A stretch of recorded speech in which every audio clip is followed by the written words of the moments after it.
lokal Jaya Baru yang sudah menyelenggarakan kegiatan ini mulai dari bakti sosial pagi tadi sama-sama sudah kita laksanakan di Musala Nurul Iman,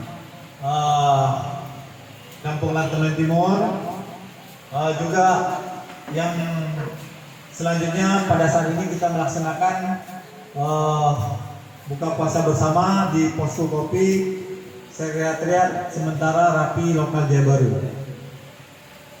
Terus selanjutnya saya juga mengucapkan terima kasih kepada keluarga besar Rapi Kota Banjar, Kota Banda Aceh, Rapi Lokal 010106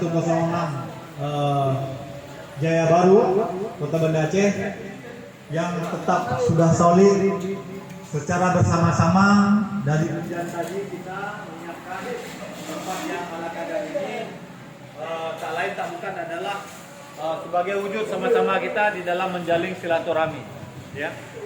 Terus selanjutnya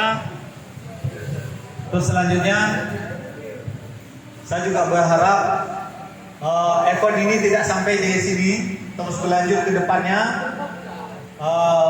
Sebaik-baiknya manusia, kalau kata Ustaz Sumit tadi, adalah manusia yang berguna, berfaedah kepada orang lain. Nah, oleh karena itu di sisa umur kita ini, ya tolong bagian dapur dengarkan sini dulu.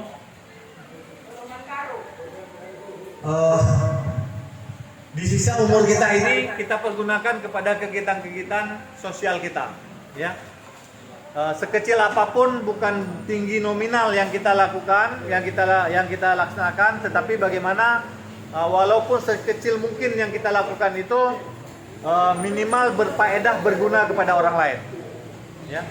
Mudah-mudahan kedepannya nilai-nilai sosial, nilai-nilai yang berarti kepada masyarakat luas, khususnya wilayah Jaya Baru, kita bisa melaksanakan berkolaborasi secara bersama-sama untuk melakukan kegiatan-kegiatan yang sedemikian baik.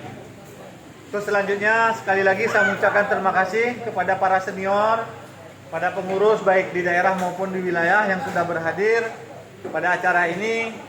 Terus selanjutnya kami juga meminta bimbingan arahannya daripada senior sekalian, ya, sehingga kami mampu menjalankan Nahkoda Rapi Jaya Baru ini secara baik, secara sempurna. Terus selanjutnya saya di sini selaku Ketua Lokal Jaya Baru juga meminta kepada Ustadz Fadil Julu 01 Berapo Charlie untuk memberikan sedikit tausiah, untuk memberikan sedikit peringatan kepada kami ini, kepada kita semua, ya. Semoga apa yang diberikan oleh Ustadz Fadil nanti bisa menjadi faedah, pedoman bagi kita semua di dalam hidup berdampingan, hidup bersosial, hidup bermasyarakat ini. Paling tidak kita bisa menjadi masyarakat yang berguna kepada masyarakat sekeliling kita. Itu saja. Saya akhiri, wabillahi taufiq wa hidayah. Assalamualaikum warahmatullahi taala wabarakatuh. Waalaikumsalam warahmatullahi wabarakatuh.